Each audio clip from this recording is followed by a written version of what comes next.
Welcome back to the channel. Today I'm going to be working on the Durango and also body work in her. So there is quite a bit of seam sealer that I need to apply to all the panels that I removed. And also there were a few spots that I thought Dodge from the factory should have applied seam sealer. What seam sealer does is it keeps water from getting behind the panel, getting in the seams, and it prevents rust. It is much water that you can keep out of a car, the better, because the less water in there and less water in between panels, the less chance it's going to rust. So I'm going to try to mitigate as much of that as I possibly can. So I have already prepped everything. So I have direct to metal seam sealer, DTM seam sealer. So there's a few different kinds. You have seam sealer that you can lay over paint, that's fresh paint, scuffed paint, direct to metal, etc. There's also self-leveling seam sealer, and then there's heavy bonded seam sealer.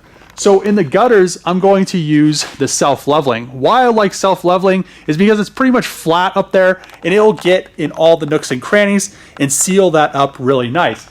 On the edges, I'll use the heavy bonded seam sealer. I'll mask everything off how I want my seam sealer lines to look. And then I will apply the heavy bonded, and I'll just use a foam brush, smooth it out really nice. I don't like how it looks from the factory, how it's all textured. So it'll be nice and smooth. And it'll look really, really good. It'll keep all of that water out. I've also prepped all of the door frames and all that stuff already, so I just need to pretty much go in there with some icing, go over all those plug welds with icing, sand it with some 80 grit, and we will be ready for primer. And then a few spots on the body where I used the inductor, it heated the paint up too much, where it kind of unadhered it from the metal and then readhered it. I want to get all of that down to bare metal. You can see that discolored spot right there. See that discolored spot? And then pretty much down here, I need to cut a hole because the older panel doesn't have the pass-through for the LSD actuator plug and the little retainer for that. So I'll drill the hole, cut the hole.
Was able to get everything seam sealed on the Durango, and as you can see, all of this looks really, really nice and tidy. So just keeps water out. It's really nice to have seam sealer on there, because if I didn't have seam sealer on there, you can see all these joints, water could technically get behind them. So I did add this seam sealer right here from the factory. There wasn't any, and then I just added a little bit more around this area as well, and then all the way down. Pretty much anywhere there was a joint, I just added some seam sealer. I seam sealed the bottom rail right there. From the factory, they're not seam sealed. The chargers are, which is weird that these aren't. So I'm not exactly sure. And then coming up, I ran a bead of seam sealer up this joint as well, because water could technically get behind that, and then that goes into the car. So it just is an extra layer of protection. And then also up here, I really love this self-leveling seam sealer. As you can see, it just lays out really, really nice. There is a piece of trim that goes over this, so you won't ever see it, but it's just nice because it's not that what was in there before was that fat bead that pretty much looks like, kind of looks like that over there, like that. So I just opted out for this nice smooth self-leveling seam sealer, which is really nice. So what I'm going to do now is I'm going to do some skims. So I had to plug weld everything. It's not going to be a crazy amount of skims or a crazy amount of filler. It's just pretty much to flatten everything out on the door frames, and also up here, anywhere there are plug welds that there isn't seam sealer, it's just going to clean it up and make it look really, really nice, even though most of that stuff is going to be covered up and you'll never see it. These right here are behind a piece of glass. Glue goes over it. Technically, I don't even need to do anything. You won't see it, but I just like it to be nice. And then over this, all these door ones for the door frames, they are covered by a piece of weather stripping. But yeah, let's get to work. Should be pretty quick. I just need to hit it with some 80 grit, put a skim on it, and then just block it out with some 80. Then I'll be able to prime it and probably start blocking some of the quarters and everything out, just so I can figure out if there is anything. I don't really think I saw much on the roof. I need to get clean these edges up right here from where the inductor just kind of peeled the paint up, got it hot. So it's not, it won't adhere, or it'll chip off later on if I just ended up painting over that.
On the driver's side, I now have the window frame and the door frames hit with some body filler. So this body filler is just pretty much an icing layer. When I plug welded everything, I ground them down. I could have left the plug welds, but it looks a lot nicer when you grind them down and then you just hit it with a nice smooth coat of body filler, then sand that down with 40 grit. I've seen quite a few people struggling with body filler. I don't know if people on the internet just don't know how to use it, but even body shops, I have seen people struggle with it. Don't let body filler harden all of the way. It is a nightmare. So what you want to do, or what I do, is I pretty much will coat this with body filler. Then I'll let it get to where you can just barely see your glove leaving an imprint in it. Then you get some 40 grit sandpaper on a block like this, depending on how long of a panel is. This is pretty much just the window frame, so it really doesn't matter, but you just get some 40 grit, 36 grit sandpaper on there, go over it really lightly. That pretty much knocks down all the super high stuff. You don't want to get after it too much with that, but you want to knock all the high spots down and kind of get into all these corners, because once it's hard, once body filler is hardened, it is really hard to get out of these corners like this and like this. So you want to knock all that stuff down and kind of get it close to where you want it to be. Once you have it close, you can wait for, I would say, till it doesn't stick to the sandpaper, I guess, but it's not dusty. So you want it to just be hard enough to not peel up, I guess. It's kind of a feel. You have to kind of get to the point where you know when the body filler is going to be to that hardness, but you want it to not be super dusty, but not be super wet. So you don't want it to stick to the sandpaper a lot, but you want it to, you want it to cut and not be dusty. So it's kind of in between that wet stage and the hard stage. So once you do that, you can just come in here and just run the block over it, and it really smooths it out a lot faster. You're gonna be way faster at body working anything if you do it this way instead of trying to wait till it hardens all the way, because it is a nightmare once body filler is hard. It's just too hard to work. I mean, if you're trying to get something straight, a panel straight, these window frames and door frames don't matter. They're not ever going to be seen, and they are pretty straight how they are right now. But if you're doing a panel and you let it harden all the way, you're never going to get that panel straight, because the body filler is going to be so hard, the block's just going to be deflecting. So that's kind of a tip, I guess. I've seen a lot of people they all let the body filler harden like super hard, and you could see them trying to sand it. It's like, why is that icing taking that long to sand? So now that all of this is done, you saw that I grinded a few places down to bare metal. That is where there was glue, and I heated it up with the inductor and it lifted the paint. So I wanted to get all that lifted paint out of there, so when I painted the car later on, I don't have to worry about that stuff lifting back up. You know, there was no way to get to that glue and stuff behind the panel, and how I remove these panels, I wanted to make sure that I didn't distort them or bend them or anything like that. So just grinding all that lifted paint, I ground it down here in the gutter. I gave it a little bit more than it was lifted everywhere that it lifted. So I mean, it just pretty much lifted this edge, so I ground a little bit further over. I want to hit all this in 80 grit. I have this whole quarter panel done in 180, and on the fuel door, because I use an older style quarter panel, I had to make a few modifications. I literally just took the old one off of the wrecked Durango quarter panel, stuck it up there, traced all the lines, and then I just had to fine tune it a little bit, and I made sure that the fuel door assembly was going to fit, and we are good there. Also, I want to pretty much 80 grit by hand all of this stuff. I want to get this whole thing in high build primer in the next video, and you know, that's pretty much going to be 80 gritting the roof, getting the other side all the way, all the flanges and everything done on that, the windshield flange. And how I'm going to paint this is going to be kind of weird, since I don't have since it's so tall, I guess. I'm going to come in here and I'm going to paint the roof first, and then I'll mask everything off, paint the roof by itself, and go pretty much half the gutter. When I prime it, I'm going to prime the whole car, because it's not going to really matter. But when I paint it, just because it's so tall, I don't want to be leaning over a quarter panel trying to get to the center of the roof when I have clear or base or anything on the quarter panel. So this will just be nice, and there's a piece of trim that goes in here anyway. I could just go halfway down with tape line. You'll never notice it, and it'll be perfect. So I think I have decided that I'm going to just paint the roof the striker green, just like the rest of it. And I'll just, if I don't like it, I'll wrap it, and we'll just go from there.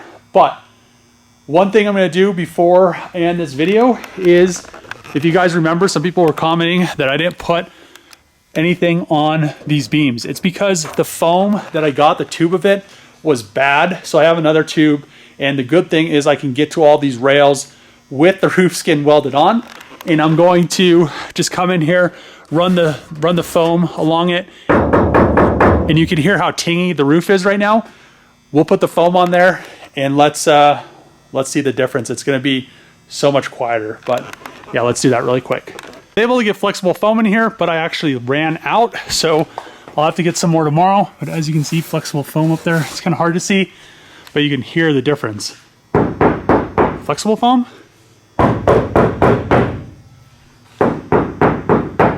So a lot quieter. So once all those rails have flexible foam in them, it will be, it won't sound so tingy, which is really nice. So I'm going to end the video here. I'm really happy that I got all the seam sealer done. That was a very, very big job, as well as getting this whole side ready to go. I still need to 80 grit it, and then all the nooks and crannies I need to 80 grit, and then I need to put some icing on the lower valance down there, or apron, whatever you want to call it.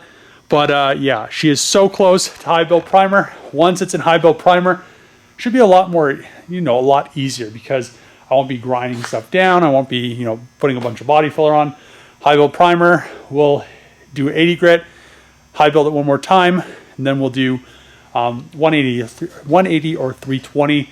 Kind of just have to decide. And then once it is in 320, seal it and paint it, which will be really nice. But I also have to let it shrink, because I don't want any shrink back later on which there are quite a few spots that are like 36 and 40 gridded. And, you know, there is an issue if you do it too fast, paint too fast before it all shrinks, which it isn't going to be very warm, but I might end up buying a heat lamp just so I could heat lamp, you know, the roof, the side. Actually, the roof probably won't be that bad, just that front and the sides where I ground it down. But the rest of the roof looks pretty clean. Doesn't look like it's going to need much body work at all, which will be really nice because that's a large roof.